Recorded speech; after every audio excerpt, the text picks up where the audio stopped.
Whether you've already been addicted to porn or about to get hooked on it, perhaps stop and think before you make your next move, because in this video I will be going over the negative effects of pornography, why you should stop and invest your time into something more worthwhile, and how it even changes your brain without you realizing it. Perhaps the common belief is that you may have to have a predisposition to get addicted, which is true for some cases. But plenty of the men who have shown up on sites such as the subreddit NoFap or even other sites with communities to help curb this addiction never had any prior addictions before getting hooked on internet porn. Right, so that begs the question, what is entirely wrong with this? After all, it's just videos on the internet, right? Totally harmless? Well, actually that's not quite. Because once you learn what it does to your brain over time, it is very helpful to users once you are able to become more aware of how you feel, which will allow you to basically take easier control of your situation when trying to quit. Since the effects of porn can sometimes be subtle, and since it's so normalized, plenty of men and even women at times don't even realize it. Or perhaps they do and they think that it's normal. So here is what happened. Watching so much porn overstimulates your brain, which leads to it changing. What's happening here right now is also what's happening in all other addictions. And it's very easy to fall into the trap because these brain changes are the reason why you crave for more porn, and it's what drives you to keep coming back to it. However, eventually you might realize how much you want it even more, but start liking it less as you continue. Basically, porn is something that is way beyond anything else that our ancestors have encountered during several lifetimes. To really understand the point I'm trying to drive home here, let's take a look at the bigger picture. So despite the fact that our environment is obviously increasingly modernized, our hunter-gatherer brains have barely evolved from the last century, or perhaps even thousands of years. Let's look at it this way. In the olden days, a hunter-gatherer finding partners to reproduce with was definitely not too many. Even more, the amount of sex that he or she would receive was a whole lot less. So as this is fairly recent, relatively, this basically means that a porn addict in one session would view countless of other hot, novel partners, which is multitudes larger than any of our ancestors did in several lifetimes. This is why it can be considered overstimulation, because basically our human brains haven't evolved to handle such heavy porn use like this before. Now let's talk about the Coolidge effect. If you don't know what that means, don't worry about it for now because I'm about to go over it, so it all makes sense. It's basically a phenomenon where males, not just humans but also other male animals, seek out novel mates once they have completed fertilization opportunities with their current female partner. They exhibit renewed sexual interest or motivation with novel partners. Really, the key word here is novel, because the chart I'm showing on screen right now perfectly explains what's going on here. I will refer to a study later, but let's analyze this chart and talk about what's going on first. Basically, the first time the male has sex with the female, his excitement levels are extremely high, but it gradually gets lower as he continues to do it with the same female because it's now less novel or new for him. Therefore, he gradually loses interest until he's basically had enough of her. Until you look at the next one, female number 2, on this exact same graph, and watch as his interest level is back to being very high, until the same process happens over and over again as they replace the female with a new one each time. This is a great example of how the Coolidge effect works, and also subsequently, the same logic also applies to the porn watchers. Their mind urges them to fertilize the women they see on the screen, and as they continue watching, they eventually become less aroused, or desensitized to their current one. So they also need more novelty and click around for more videos, and there comes a downward spiral, since the same logic applies here, only difference being masturbation instead. Now, I did say earlier I would refer to a study, and here it is. This will also be in the description below. You can click the link and read about it, or you can also search it up and read about it yourself. You can read, there's plenty other studies about the Coolidge effect and also many other great explanations. Basically, this study, however, that I'm showing you right now, it refers to rats. But the same logic also applies for humans too. So if you drop a receptive female rat with a male rat, copulation, well, it's basically assured.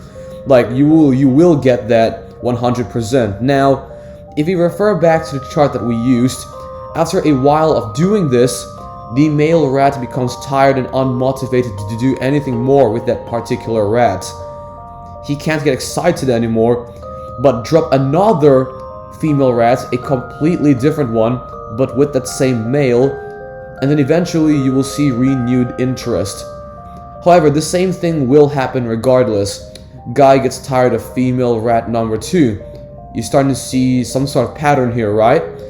Basically, you can rinse and repeat that process until the male is exhausted, like absolutely exhausted. This is the Coolidge effect at work. It's located in your primitive brain, and that is also one of the major causes that gets people hooked into internet porn. The same thing really applies to that kind of thing. So that is the reason. That is also another reason why the addiction is very common as well. It takes advantage of that old programming in your primitive brain. So this is present in all mammals, and also for the females too, keep that in mind. This program is here to basically promote genetic variation, or you can say genetic variety for their offspring. Now, as for how this relates to porn watchers, well, maybe this will apply to you too if you have personally started watching it.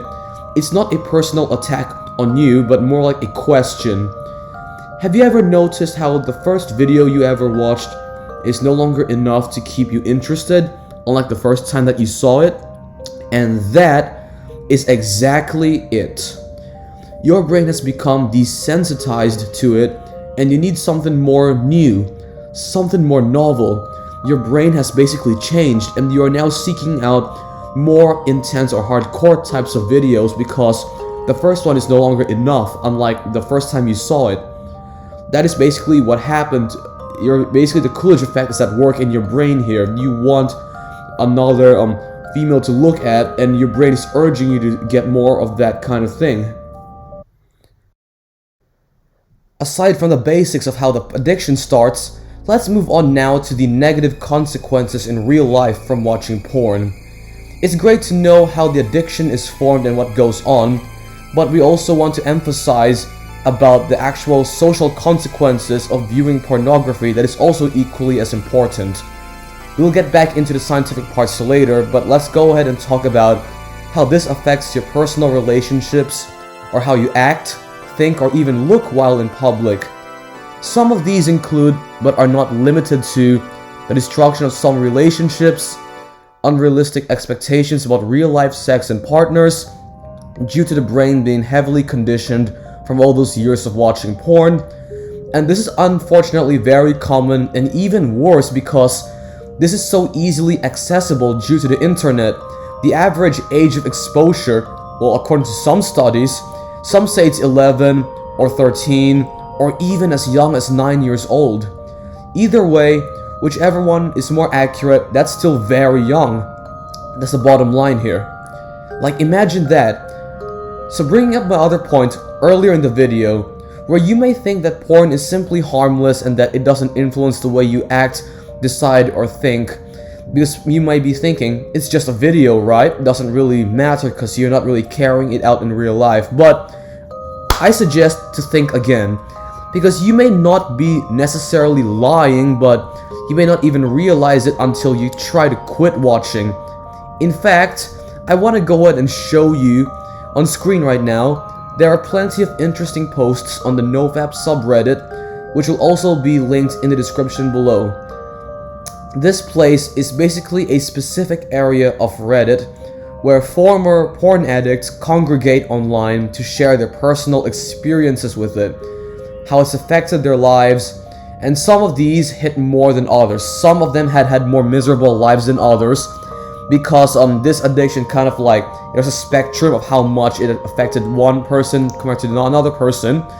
And for the best results though, for the best stories, I would suggest to search up recovery on the sidebar, or if you are on the mobile version of Reddit, wherever the search option is, search up recovery or any like synonyms that are very similar to that, and you should be able to find a gold mine of posts talking about how their lives have improved before and after, or even strategies to not get triggered to relapse again.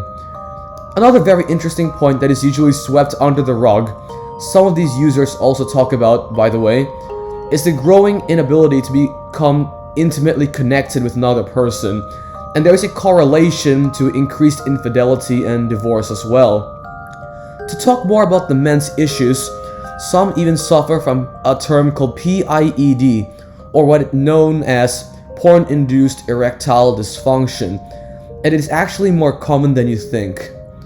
Other posters on NoFap reported this being cured after they quit excessive masturbation and excessive porn watching.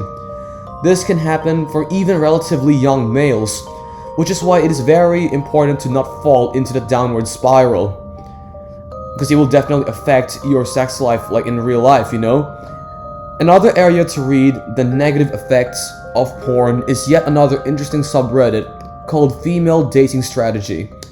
As always, all of these links that I'm mentioning to you, including the source of where I found the Coolidge effect study from earlier, or the NoFap subreddit for example, all of these links are in the description, so you can use these sources, among other things, in order to help battle that addiction.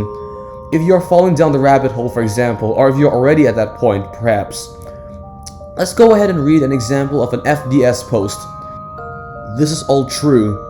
My ex developed pedophilic tendencies due to his PA. This man was in his early 20s and watched porn for over 10 years. I had no idea.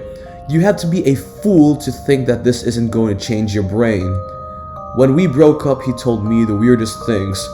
How he looked for more and more explicit, barely legal things, and how one porn video reminded him of his brother's daughter. I was shocked. We broke up and I never spoke to him again. It is frightening to think what is going to happen with this man down the road. This is why you never date a porn watcher. Is this the man you want to be parents with? To bring your daughter's friends over for birthday parties? So now that is one of the more extreme examples of what I'm trying to say, the point I'm trying to drive home here. But you can clearly see how this particular woman felt about her ex and how he's been watching it for more than a decade. Let's say that even if this particular story may be made up, perhaps, because you know anyone can lie on the internet, but let's say even if it might have been made up, there are way too many other sources out there that say a lot of similar things. In fact, sometimes a whole lot worse. There are plenty of women, in fact one of them actually being a friend of mine, being fetishized as well as a result of what men see on whatever porn they are watching. Now, some of these can include racial stereotypes or stereotypes against trans women, lesbians, or other types that some people can consider exotic. Because the mystery here is like, the alluring part is the mystery, I guess, or at least how if they're rare, they can be considered exotic or like uncommon. So that can kind of lead to stereotypes, I guess, if they don't have interactions with these people in real life and only see them in videos. Their minds are basically being influenced negatively, sometimes without them even realizing it, and it's unfortunately seeping out in real life. Even if you are the minority of men or women who are somehow able to manage your life despite that, I want you to ask yourself if you really want to have that extra burden of stress, or would you rather cut it out of your life completely and live much more freely and use that spare time for more worthwhile things? I think you certainly would prefer the latter, right? So make it happen. You have the power to enact change in your life, and in doing so would influence the people around you in a positive way as well. And I know that feminism focuses on women's rights and issues in a somewhat flawed society, but the one thing I have noticed though is that due to porn being increasingly normalized, plenty of feminists also see no problem with it, which is gonna be despite it being a directly negative influence on many men. And that is a problem because this addiction has been seen as normal. Basically, you're trying to say that For plenty of the addicts, you're trying to basically say that there is no drive to change because the majority of society says it's alright. Some people discover it by themselves, like the NoFap community. They discover it by themselves, the damage it's causing in their lives, and they're able to act accordingly, and they are able to congregate online and support each other in this regard. However, unfortunately, to majority of men, the plenty of them, and to an extent also women as well, because you gotta keep in mind that it's been normalized in society in general. Maybe it may affect men more, but it also affects women in some ways. So they grow up basically thinking that everything's okay. So unfortunately, we could be dealing with this problem for a very long time.